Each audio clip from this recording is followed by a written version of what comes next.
Yeah, it's a good thing you took it like that because honestly, that's exactly what it was. I think I understand now why you felt like it came off as bullying. Probably because it was. Not saying she planned it that way on purpose. But when she pulled what she pulled, that's exactly how it hit.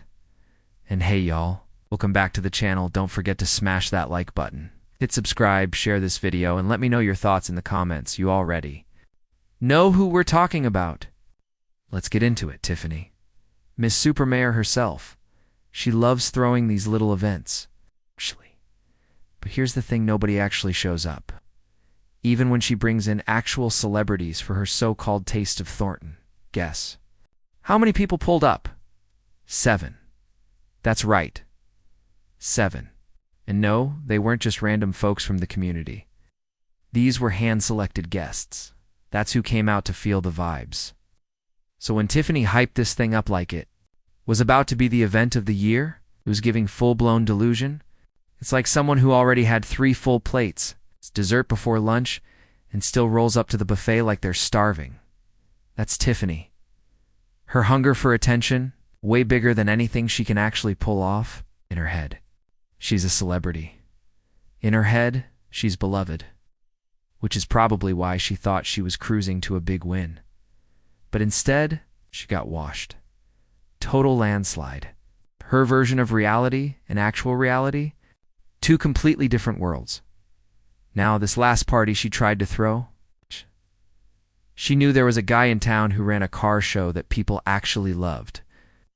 Year after year, it pulled real crowds, probably because she wasn't anywhere near it. What does Tiffany do? She tries to cancel his event and redirect the whole crowd to hers. Like, forget that, come over here and party with me. The game plan? Hijack his audience and act like she was the reason everyone came out. Let's be honest at this point, stealing feels like her full-time job. And this next part? I was about to call it petty, but nah, this was wild. Apparently the South Suburban Car Show got shut down after someone dropped massive concrete blocks. At the entrance? Yeah, for real giant barricades. The Park District is saying it was done out of spite by Tiffany, and they're actually thinking about suing her. As they should. For the past 8 years, Darren Bosley has hosted that annual car show in the Needles Park parking lot without issue. This year, he did everything right. Paid the $1,000 permit fee, locked in the location, and then out of nowhere, he gets a call from Tiffany's top aide. And come on, we already know what kind of shady conversations were happening behind closed doors. Let's be real, it's giving Kamal all day. I'm not trying to pin everything on him. To be honest, he probably hyped her up like, if you combine your event with his car show, people will think they came out for you. Now, a normal person would have gone to Bosley and said, hey, your show's always a hit, what if we teamed up this year? But Tiffany doesn't move like that. See, car shows bring their own flavor. It's about more than just the car sits, the culture, the vibe, the energy. People show up for the experience. Tiffany's events, they don't hit like that. They flop. That's why she has to bribe people to come out. She's literally handing out flat-screen TVs just to get bodies in the room. And honestly, I'd pull up too for the free TV and a front row seat to the circus. So yeah, Tiffany tried to piggyback off something successful and spin it into a win for herself. But instead, Bosley gets told that if he moves his event to her location on Greenwood, he'll be fine. Did it sound like a threat? Yeah, because it was a threat. Again, I'm not saying she set out to bully him, but when she did what she did, that's what it was. Tiffany out here moving like she's a mob boss, a whole Dawn, or at least she thought she was now. She's probably back hiding in her parents' basement. Actually, where even is Tiffany? What is Tiffany? Why is Tiffany? So Saturday morning rolls around, Bosley shows up to the park, and what's waiting for him? Giant concrete barricades. Not just cones, blocks.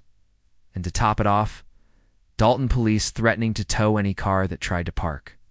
What kind of local government turf war is this? You've got the Park District, an entirely separate entity, now beefing with the village. All because Tiffany couldn't stand a little competition. And you know she gave that order? Just picture her out there in the middle of the night, just directing where the blocks go like she's building a fortress around her pride. You know she was talking slick the whole time.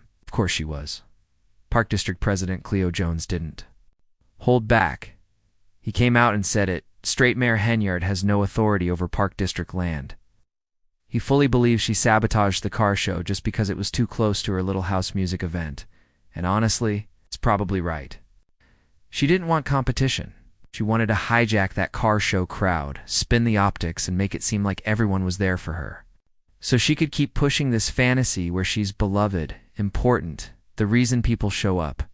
And the sad part, it didn't have to be like this. She could have just been cool. It's all it would have taken. A little bit of decency. But instead of cooperation, she pulled intimidation. And that's her whole style.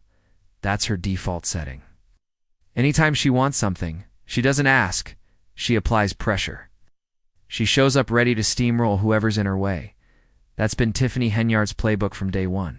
Intimidate to dominate. In her mind, if she's the loudest voice in the room, the most aggressive person on the scene, she automatically wins. That's how she sees leadership. That's how she thinks power works. But really, all it does is isolate her, turns allies into enemies. And if you were to ask her why people are upset, she'd probably hit you with the same tired line. They just mad because I'm black, young, and a woman. No, Tiffany, that's not what this is. This man Deeren Bosley was just trying to throw his annual car show. Something that brings the community together. Something people genuinely look forward to. And what did you do? You swooped in and shut it down because you couldn't stand the thought that his event might be more successful than yours. That's not leadership. That's ego. That's sabotage. Let's not sit here and pretend like you didn't know when the car show was happening. That date had been locked in for months. Honestly, I'd bet you picked your event date on purpose to clash with his. Oh, I'll just schedule mine the same day and snag all his traffic. But here's the kicker. You didn't even tell the man. No heads up, no convo, no basic respect. Just silence and a behind-the-scenes ambush. And when he didn't fall for your little silent setup, it flipped. And then had the audacity to say, well, he could just move it to my event. Girl, why would he move his entire event to your location when you clearly didn't want him to have it at all? It makes zero sense. Like the math is mathing backwards. The logic is broken. The screws, extremely loose. The barricades, the intimidation, the sneak moves, this ain't just petty. This is full-blown bullying. But here's the truth. That playbook doesn't work anymore. We're done sitting on the sidelines. We're moving forward, smarter, sharper, and fully aware of what's really going on. What would I say to Tiffany? Get your life together. Seriously, get your act right. Because this mess you've created, this chaos, it's not leadership, it's a disaster. While real people out here are spending their own money and time organizing genuine community events, you're out here tearing them down for what attention? Clout? Try explaining that to Tiffany. Oh wait, you can't. She doesn't care. Never has. She didn't even pretend well. She gave that fake I care line once and couldn't even look folks in the eye when she said it. That's how empty the lie was. And here's what really stings: she had it made. Tiffany slid into a role where she was pulling almost $400,000 a year. And then she turned around and funneled another $100,000 to her boyfriend. She had a full operation, set up sending money to her inner circle, her loyal yes men, her cronies, with zero oversight. All she had to do was not blow it, but she couldn't do it. She couldn't tone it down. She couldn't compromise. She went full Tyrantan because of that. She fumbled everything. Honestly, she never should have had that power in the first place. And now, of course, the village of Dolton and her office haven't said a word about the latest mess, but the Park District president, oh, he's not staying quiet. He's publicly said they're looking at suing both Tiffany and the village for crossing legal lines. And honestly, they should. Because Tiffany has a history of doing exactly that, crossing the line, every single time. No boundaries. No rules, just a running list of lawsuits following her around. And does she care? Not even a little. She's out here like, well, it's not me getting Sadi, it's the village. Meanwhile, she's stacking checks and planning her exit, like it's somebody else's problem. But here's the twist. We might not know exactly where she is right now, but you know who does? The feds. Oh yeah, they know. They've got the paperwork, the timestamps, The bank records, and most importantly, they've got time. So let her think she won. Let her believe she slid out clean. But the truth, she didn't, not even close. Anyway, y'all stay solid because me, I'm out. For real this time. But Mama loves you. You know she'll do. Peace.